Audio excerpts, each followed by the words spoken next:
नमस्कार, आप देख रहे हैं टीएनपी न्यूज और मैं हूं आपके साथ आलोक शुक्ला। केंद्रीय गृह मंत्री अमित शाह दिल्ली में सहकारिता क्षेत्र के राष्ट्रीय डेटाबेस पोर्टल के लोकार्पण कार्यक्रम में पहुंचे। इस मौके पर अमित शाह ने पीएम मोदी के कामों की जमकर सराहना की। शाह ने कहा, साहसिक फैसले लेना और उन्हें अंजाम तक पहुंचाना पीएम मोदी का स्वभाव है। उन्होंने सहकारिता मंत्रालय बनाने का फैसला लिया। पिछले 2 सालों में सभी प्राथमिक कृषि ऋण समितियां कंप्यूटराइज्ड हो गई हैं और सभी राज्यों ने पीएसीएस मॉडल उपनियमों को स्वीकार कर लिया है। मित्रों, मोदी जी ने आजादी के 75 साल के बाद सहकारिता क्षेत्र की बहुत पुरानी मांग थी कि सहकारिता क्षेत्र को एक अलग मंत्रालय मिले। हमारे संविधान के अंदर मुख्यत्वे सहकारिता को राज्यों का विषय माना गया। राज्यों में तो सहकारिता मंत्रालय थे, परंतु राष्ट्रीय स्तर पर सहकारिता का काम एक जॉइंट सेक्रेटरी, कृषि विभाग के जॉइंट सेक्रेटरी के तत्वाधान में चलता था, क्योंकि इसकी मुख्य एक्टिविटी राज्य स्तर की थी। इसका पूरा कारोबार राज्य की सरकार के साथ जुड़ा था। परंतु जब समय बदलता गया, 60 का दशक आया, ये जरूरियात महसूस की गई कि एक राष्ट्रीय नीति के तहत हर राज्यों के बीच के सहकारिता आंदोलन के बीच में एक समन्वय स्थापित करना चाहिए। सब्जेक्ट स्टेट का ही रहे, परंतु नीति निर्माण में केंद्र भूमिका करे, सबसे चर्चा कर कुछ ऐसी चीजें करे जो कश्मीर से कन्याकुमारी और द्वारका से कामाख्या जैसे बड़े देश में एक समान हो। गुजरात में राहुल गांधी की यात्रा का आज दूसरा दिन है। इस मौके पर राहुल गांधी गुजरात के सबसे विवादित क्षेत्र गोधरा पहुंचे, जहां उन्होंने केंद्र सरकार पर जमकर निशाना साधा। साथ ही उन्होंने कहा कि 30 लाख रिक्त पदों पर नौकरी देने का वादा किया। वहीं इस मौके पर राहुल गांधी ने लोगों के साथ बातचीत भी की और ट्रैक्टर चलाते हुए नजर भी आए। जहां भी देखो तो हमने कल राजस्थान में कांग्रेस पार्टी ने 1-2 अनाउंसमेंट किए। पहला अनाउंसमेंट कि 30 लाख सरकारी नौकरियां हैं जो आज खाली पड़ी हुई हैं। 30 लाख जैसे ही हमारी सरकार आएगी वो 30 लाख नौकरियां हम भर के आपको दे देंगे। लोकसभा चुनाव की तैयारियों के बीच जम्मू कश्मीर में इंडिया गठबंधन को बड़ा झटका लगा है। महबूबा मुफ्ती की पार्टी पीडीपी ने इंडिया गठबंधन से अलग होने का फैसला कर लिया है। इसकी जानकारी पीडीपी चीफ महबूबा मुफ्ती ने एक प्रेस कॉन्फ्रेंस करके दी है। उन्होंने कहा कि बीजेपी को हराने के लिए इंडिया के साथ मिलकर चुनाव लड़ना चाहती थी, लेकिन नेशनल कॉन्फ्रेंस के रवैये से उन्हें निराशा हुई है और उन्होंने गठबंधन से अलग होने का फैसला किया है। वो तो आपने उमर साहब ने खुद कहा कि अलायंस में है ही नहीं, तो वो तो मैंने तो कुछ नहीं। मैं तो चाहती थी कि हम पीएचडी बिल्कुल बरकरार रहे, आगे चलती रहे, पर उन्होंने तो खुद कहा, उन्होंने जो सीटों का कहा वो तो कहा, पर उन्होंने कहा कि ये तो अलायंस में है ही नहीं। पीडीपी सिचुएशन की वजह से अलायंस से बाहर हो गई है, तो आप खुद ही समझ सकते हैं कि पीएचडी को तोड़ने का काम, पीएचडी को खत्म करने का काम, लोगों की आखिरी उम्मीद को खत्म करने का काम कहां से हुआ। हमने तो नहीं किया, हम तो नहीं चाहते हैं। मुख्यमंत्री योगी आदित्यनाथ गोरखपुर के दौरे पर हैं और इस दौरान उन्होंने महाशिवरात्रि के अवसर पर भरोहिया शिव मंदिर में पूजा अर्चना की है। उसके बाद गोरखपुर में इंडियन ऑयल के सीबीजी प्लांट के लोकार्पण कार्यक्रम में उन्होंने शिरकत की। वहीं सीएम योगी ने 37 परियोजनाओं का लोकार्पण और शिलान्यास किया। 168 करोड़ की लागत से सीबीजी प्लांट बनकर तैयार हुआ है। सीएम योगी ने गोरखपुर को 222 करोड़ की परियोजनाओं की बड़ी सौगात दी है। सीबीजी प्लांट के शुभारंभ और विभिन्न विकास परियोजनाओं के लोकार्पण कार्यक्रम में सीएम योगी ने कहा, वेस्ट को वेल्थ में कैसे बदलना है और अन्नदाता किसानों की आमदनी को कई गुना बढ़ाने के लिए क्या करना है, ये प्लांट उसका उदाहरण है। शिवरात्रि का मतलब है अब मंगल ही मंगल होना है और उसी के लिए आज हम यहाँ पर उपस्थित हैं। ये दक्षिणांचल के औद्योगिकीकरण की शुरुआत है। बहनों और भाइयों, वेस्ट को वेल्थ में कैसे बदलना है और अन्नदाता किसानों की आमदनी को कई गुना बढ़ाने के लिए क्या करना है, यह प्लांट उसका एक उदाहरण है। यानी आम के आम और गुठली के दाम। याद करिए, पहले यहां पे 30 वर्ष पहले एक चीनी मिल लगी थी। चीनी मिल एक सत्र भी पूरा नहीं कर पाई कि बंद हो गई, क्योंकि गन्ना ही नहीं था। अब लोग यहां पे इस बात को लेकर के मानते थे कि अब इस क्षेत्र में कुछ हो ही नहीं सकता। लेकिन मैं धन्यवाद दूंगा माननीय पुरी जी को, इंडियन ऑयल कॉरपोरेशन को, और मैं आभार व्यक्त करता हूं आदरणीय प्रधानमंत्री जी का कि आज उनकी नीतियों के अनुरूप ऊसर में उद्योग बनकर के तैयार है, जिसका भी लोकार्पण हुआ है, और वह भी शिवरात्रि के अवसर पर। शिवरात्रि का मतलब अब मंगल ही मंगल होना है, अच्छा ही अच्छा होना है, और उसी अच्छा के लिए आज हम सब आपके बीच यहां पर उपस्थित हुए हैं। यह दक्षिणांचल के औद्योगिकीकरण की शुरुआत है। राजस्थान के बाराडोल मेला तालाब क्षेत्र में हुए ब्लाइंड मर्डर का पुलिस ने खुलासा कर दिया है। कुंज विहार कॉलोनी के 2 साथी बदमाशों ने मिलकर गला काटकर हत्या की थी। पुलिस ने इसका खुलासा किया है और एक आरोपी मुरली प्रजापत को गिरफ्तार किया है। दूसरे आरोपी सुरेंद्र की खोजबीन जारी है। निश्चित आपने जो कहा बिल्कुल नृशंस हत्या थी। 27 फरवरी को प्रातः सूचना मिली कि डोल मेला तालाब में एक अज्ञात व्यक्ति की लाश है। पुलिस टीम, सारे अधिकारीगण वगैरह वहाँ पहुँचे। मैं भी गया, मेरे थानाधिकारी, व्रताधिकारी वगैरह अपनी पुलिस टीम के साथ वहाँ पहुँचे। आधार कार्ड पर ये शिनाख्त हुई कि जो मृतक व्यक्ति है वो ओम प्रकाश बैरवा, पुत्र जो बिशन लाल बैरवा, मूल गांव भैंसड़ा अटरू इलाके में, और यहाँ वर्तमान में कुंज बिहारी कॉलोनी में रहते हैं।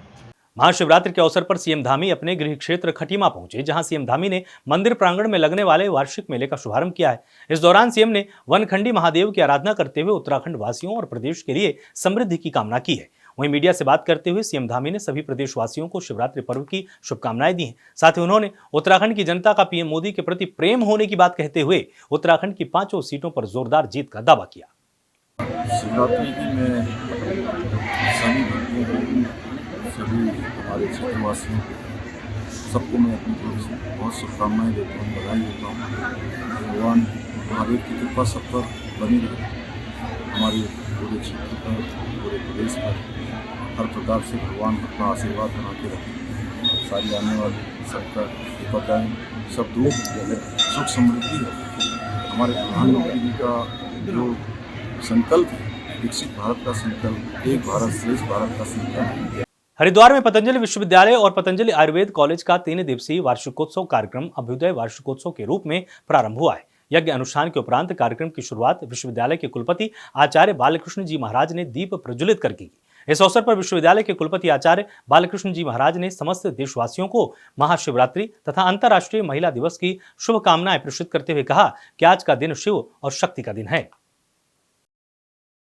चारधाम यात्रा की तारीखों का ऐलान हो चुका है। इसके मद्देनजर उत्तराखंड के उत्तरकाशी में जिलाधिकारी डॉक्टर मेहरबान सिंह बिष्ट ने अधिकारियों को आगामी चारधाम यात्रा की तैयारियों को समयबद्ध ढंग से पूरा करने के निर्देश दिए। जिलाधिकारी ने कहा कि गंगोत्री और यमुनोत्री धाम सहित प्रमुख स्थानों पर हाईमास्ट लाइट लगाने के साथ ही सीसीटीवी नेटवर्क से निगरानी की व्यवस्था कराई जाएगी। सिलीगुड़ी में कार के डैशबोर्ड पर लगे एलसीडी स्क्रीन के अंदर गुप्त चैम्बर बनाकर अवैध सोने की तस्करी की जा रही थी। इसको लेकर केंद्रीय खुफिया राजस्व विभाग के अधिकारियों ने फूलबाड़ी इलाके में छापेमारी की, जिसमें 4 सोना जब्त करने के साथ ही लोगों को गिरफ्तार किया गया। वहीं कार की तलाशी लेने पर कार से 70 टुकड़े सोने के बिस्किट निकले हैं।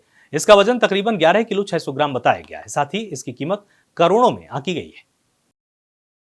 खबर राजस्थान के श्रीगंगानगर में भारत पाकिस्तान बॉर्डर पर बीएसएफ ने एक पाकिस्तानी घुसपैठियों को गोली मारकर ढेर किया है। खबर है कि आरोपी पाकिस्तान से भारतीय सीमा में घुसपैठ करने की कोशिश कर रहा था। जब बीएसएफ जवानों को इसकी सूचना मिली तो जवान मौके पर पहुंचे और आरोपी को पकड़ने की कोशिश की। इसके बाद शख्स चुनौती देने लगा, जिसके बाद बीएसएफ ने फायरिंग कर दी, जिसमें उसकी मौत हो गई। पूरा मामला केसरी सिंह थाना क्षेत्र का है। इसके बाद बीएसएफ राजस्थान ने एक्स पोस्ट के जरिए पूरी जानकारी दी है। उन्होंने लिखा, एक पाकिस्तानी घुसपैठियों को भारतीय क्षेत्र में घुसने का प्रयास करते हुए देखा गया। उस व्यक्ति को तुरंत चुनौती दी गई, लेकिन वह भारत में घुसने की कोशिश में सीमा बाढ़ की ओर बढ़ रहा था। किसी भी दुस्साहस को रोकने के लिए बीएसएफ जवानों ने घुसपैठिए पर गोलीबारी की, जिसमें उसकी मृत्यु हो गई। राजस्थान के धौलपुर में राम भरोसे चल रही शहर की यातायात व्यवस्था और शहर के व्यस्त चौराहे गुलाब बाग में स्थित ट्रैफिक पॉइंट सहित कई जगहों पर अपनी बातों में मशगूल नजर आते हैं यातायात के कर्मी। यातायात कर्मियों के मुस्तैद नहीं रहने से बेरोक टोहर वाहन निकलते रहते हैं और इससे हादसों की आशंका बनी रहती है। महिला दिवस के मौके पर प्रधानमंत्री नरेंद्र मोदी ने महिलाओं को बड़ा तोहफा दिया है। पीएम मोदी ने सबसे पहले देश की महिलाओं को अंतर्राष्ट्रीय महिला दिवस की बधाई दी। फिर इस मौके पर एलपीजी गैस सिलेंडर की कीमतों में 100 रुपए की छूट की घोषणा कर दी। पीएम मोदी ने अपने सोशल मीडिया हैंडल पर पोस्ट में लिखा कि महिला दिवस के मौके पर आज हमने एलपीजी सिलेंडर की कीमतों में 100 रुपए की छूट का बड़ा फैसला किया। उन्होंने कहा इससे नारी शक्ति का जीवन आसान होने के साथ ही करोड़ों परिवारों का आर्थिक बोझ भी कम होगा। उन्होंने ये भी कहा कि यह कदम पर्यावरण संरक्षण में भी मददगार बनेगा। इससे पूरे परिवार का स्वास्थ्य भी बेहतर हो जाएगा। इसके पहले मोदी सरकार की कैबिनेट ने उज्ज्वला योजना के तहत एलपीजी सिलेंडर सब्सिडी राहत 1 साल के लिए बढ़ाने को मंजूरी दी है। यह राहत प्रति दर 300 रुपए की मिलती है। ऐसे में पीएम मोदी के इस ऐलान के बाद महिलाओं को बड़ी खुशी मिली है। ये तो बहुत बड़ी उपलब्धि है महिलाओं के लिए। जो निम्न वर्ग की महिलाएं हैं उनके लिए 100 रुपये बहुत मायने रखते हैं और उनका महीने का खर्चा 100 रुपये में काफ़ी कुछ व्यवस्थित कर सकती हैं। तो सब बहुत खुश हैं। ये जो उज्ज्वला गैस योजना है इसमें महिलाओं को कुछ सिलेंडर्स तो फ्री में मिलते हैं, मुफ्त मिलते हैं। ये एक बहुत ही महत्वाकांक्षी योजना है हमारी सरकार की और इसमें जो 100 रुपये कम हुए हैं तो महिला दिवस के उपलक्ष्य में महिलाओं को इसमें बहुत खुशी की उल्लास है, बहुत ज़्यादा खुश सब लोग हैं। और देखिए त्योहारों का मौसम है, आज महाशिवरात्रि भी है और आगे होली भी है, तो घरों में पकवान बनते हैं और खाना बनता है जिसमें गैस की खपत ज़्यादा होती है। तो ऐसे में ये एक बहुत ही सराहनीय कदम है कि एक सिलेंडर के ऊपर 100 रुपये कम हुए हैं। तो इससे हमारी जो रसोई का बजट है उस पर भी अच्छा सकारात्मक प्रभाव पड़ेगा।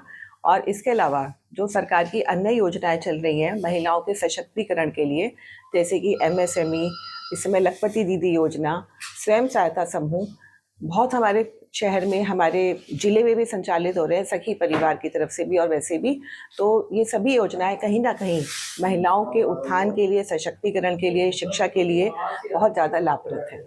वुमेन्स डे, महिला दिवस के शुभ अवसर पर और महाशिवरात्रि का पावन पर्व भी है, तो हमारे माननीय मोदी जी ने जो ये 100 रुपए गैस पे कम किए हैं उज्ज्वला गैस पे, तो गांव में जो महिलाएं रह रही उनको काफी राहत महसूस हुई, क्योंकि उनको धुएं से बहुत दिक्कत होती थी। आज सभी घरों में गैस के चूल्हे जल रहे हैं। अनेक योजनाएं हमारे मोदी जी ने, हर योजना गाँव से संबद्ध की है, हर योजना गरीब किसान से लेकर है ताकि उनको राहत मिल सके। इस सभी महिलाओं ने इसका स्वागत किया। हम मोदी जी को सभी महिलाओं के तरफ से धन्यवाद करना चाहेंगे कि उन्होंने इतना, आज तक किसी सरकार ने महिलाओं के लिए कुछ भी नहीं सोचा, चाहे वो स्वच्छता हो, चाहे सम्मान हो, चाहे सुरक्षा हो। मोदी जी ने अनेक योजनाएं सुरक्षा सम्मान के तरफ से जो चलाई, मैं उनको धन्यवाद करना चाहूंगी। शाहजहांपुर में बेहद धूमधाम से शिव बारात निकाली गई, जहां शिव बारात में हजारों की संख्या में शिव भक्त शामिल हुए। इस दौरान शिव भक्त शिव के गानों की धुन में गुलाल उड़ाते हुए नजर आए। दरअसल ये विशाल शिव बारात सराय काइया से निकाली जाती है। ये पुत्तूलाल चौराहा से होते हुए रोजा में समाप्त होती है। इसमें अलग अलग झांकियां भी निकाली जाती हैं। इसके बाद इसकी जगह जगह पर स्वागत किया गया। इसके बाद शिव की बारात भी निकाली जाती है। हालांकि आप तस्वीरों में देख सकते हैं कि ऐसी शिव बारात का नजारा सिर्फ शाहजहांपुर में ही देखने को मिलता है, जिसको लेकर सुरक्षा व्यवस्था के लिए भी पुलिस प्रशासन ने जगह जगह पुलिस बल तैनात कर रखा है। मध्य प्रदेश के राजगढ़ में महाशिवरात्रि के अवसर पर आज मनकामेश्वर महादेव और सोमेश्वर महादेव पर भक्तों का तांता लगा है। इसको लेकर मंदिरों में भीड़ के चलते समिति ने भी पुख्ता इंतजाम किए हैं।